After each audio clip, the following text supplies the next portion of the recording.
How many different arrangements are there of the 11 letters in the word requirement.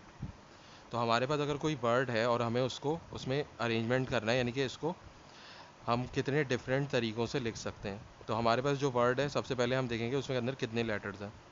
तो इस word के अंदर requirement के अंदर 11 लेटर्स हैं। तो सबसे पहले हम लिखेंगे 11 फैक्टोरियल, और फिर इसको डिवाइड कर देंगे हम इसमें जो लेटर्स रिपीट हो रहे हैं। तो आर 2 दफ़ा रिपीट हो रहा है तो हम लिखेंगे 2 फैक्टोरियल, और ई जो है वो 3 दफ़ा रिपीट हो रहा है तो हम डिनोमिनेटर में 3 फैक्टोरियल लिखेंगे। और इसको हम कैलकुलेटर से सॉल्व करेंगे तो हमारे पास आंसर आएगा 3,326,400। अब हमारे पास सेकंड पार्ट में है, how many different arrangements are there of the 11 letters in the word requirement in which the 2 R's are together and the 3 E's are together. तो देखें हमारे पास रिक्वायरमेंट में 2 आर हैं, तो अगर हम दोनों आर साथ लिख लेते हैं और इसको हम एक ही लेटर कंसिडर कर लेते हैं कि जैसे कि ये एक ही लेटर है, और ये 3 ई जो हैं इनको भी हम साथ लिख लेते हैं। तो इस तरीके से देखें 11 लेटर्स इसके अंदर टोटल है और हमने 5 लेटर्स इस तरीके से लिख दिए। तो 11 में से अगर हम 5 माइनस करें तो हमारे पास 6 लेटर्स बच जाएंगे। तो फॉर एग्जांपल इन बॉक्सेस के अंदर हम अपनी मर्ज़ी से कोई से भी लेटर्स लिख सकते हैं, यानी कि हम 6 बॉक्सेस ड्रॉ कर लेंगे। हमारे पास बाकी जो 6 लेटर्स हैं वो किसी भी अरेंजमेंट के अंदर यहाँ पे आ जाएंगे। या ऐसा भी हो सकता है कि पहले जैसे हमने क्यू लिख दिया और उसके बाद आर ई लिख दिया और उसके बाद कोई भी लेटर लिख दिया। तो हमारे पास जो जिन चीज़ों को अरेंज करना है वो अब कितनी है, 1 2 3 4 5 6 7 8। तो इसका आंसर हो जाएगा 8 फैक्टोरियल, क्योंकि कोई भी चीज़ यहाँ पे रिपीट नहीं हो रही है, क्योंकि आर और ई को हम एक ही चीज़ कंसिडर कर रहे हैं, ये सारे टुगेदर हैं। तो 8 फैक्टोरियल का आपका आंसर हो जाएगा 40,320। तो ये आपका जो है वो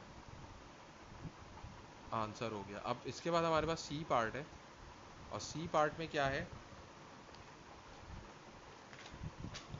सी पार्ट में हमारे पास सी पार्ट में हमारे पास ये है कि how many different arrangements are there of the 11 letters in the word requirement in which there are exactly 3 letters between the 2 R's. यानी कि देखें ये जो है हमारे पास आर के बीच में 3 लेटर्स होने चाहिए। तो सबसे पहले ये जो हमारे पास 2 आर हैं इनको हम हटा देते हैं, तो हमारे पास कितने लेटर्स हैं, ये टोटल जो है 11 लेटर्स हैं। 2 आर हम हटा देंगे तो 11 माइनस 2 जो है वो 9 हो जाएगा। तो हमारे पास 9 लेटर्स हैं। तो हम यहाँ पे फॉर एग्जांपल यहाँ पे 1 2 3 4 5 6 7 8 9, ये 9 लेटर्स को है हम डिफरेंट तरीक़ों से अरेंज अगर करें, तो 9 लेटर्स को अगर हम अरेंज करेंगे तो वो होगा 9 फैक्टोरियल वेज में अरेंज होगा। और इसमें हमारे पास ई जो है वो 3 दफ़ा रिपीट हो रहा है, तो ये 3 फैक्टोरियल से डिवाइड भी हो जाएगा। अब हमें आर को इस तरह लिखना है कि उसके बीच में हमारे पास 3 लेटर आए, यानी कि जैसे मिसाल के तौर पे ये 3 लेटर्स हैं, कोई से भी 3 लेटर हो सकते हैं आर के अलावा। तो आर हमारे पास, जैसे मैंने यहाँ पे एक आर लिख दिया और मैंने पहला आर फर्स्ट करें यहाँ पे लिख दिया और दूसरा आर मैंने यहाँ पे लिख दिया, इन दोनों आर के बीच में 3 लेटर्स हैं। तो ये एक हमारे पास चॉइस हो सकती है R1 और R2 को लिखने की। फिर या तो ये हो सकता है कि मैं यहाँ पे अगर R1 लिखूँ तो फिर मैं R2 को यहाँ पे लिखूँगा ताकि 3 लेटर्स आ जाए हमारे पास। फिर अगर मैं चाहूँ तो यहाँ पे R1 अगर लिख दूँ तो यहाँ पे हमारे पास 3 लेटर्स के बाद R2 आ जाएगा। अगर मैं यहाँ पे R2 नहीं लिखता हूँ, यहाँ पे R1 लिखता हूँ, तो 1 2 3 लेटर के बाद हमारे पास R2 आ जाएगा। इसी तरीके से अगर मैं R1 यहाँ लिख दूँ तो 1 2 3 लेटर्स के बाद R2 आएगा। फिर R1 अगर मैं यहाँ लिख दूँ R2 को हटा के, तो 1 2 3 R2 यहाँ पे आ जाएगा। और अगर मैं R1 यहाँ लिख दूँ तो 1 2 3 लेटर्स के बाद दूसरा R आ जाएगा। तो देखें ये जो हम R1 और R2 को लिख रहे हैं, इस तरह लिखने की हमारे पास कितनी चॉइसेस हैं, तो हमारे पास 1 2 3, यानी कि ये एक चॉइस है हमारे पास, ये दूसरी चॉइस है हमारे पास।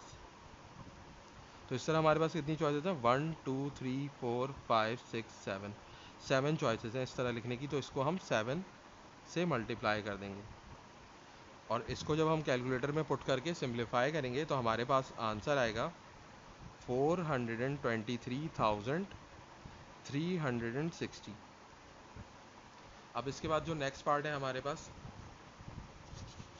नेक्स्ट पार्ट में हमारे पास क्या होगा,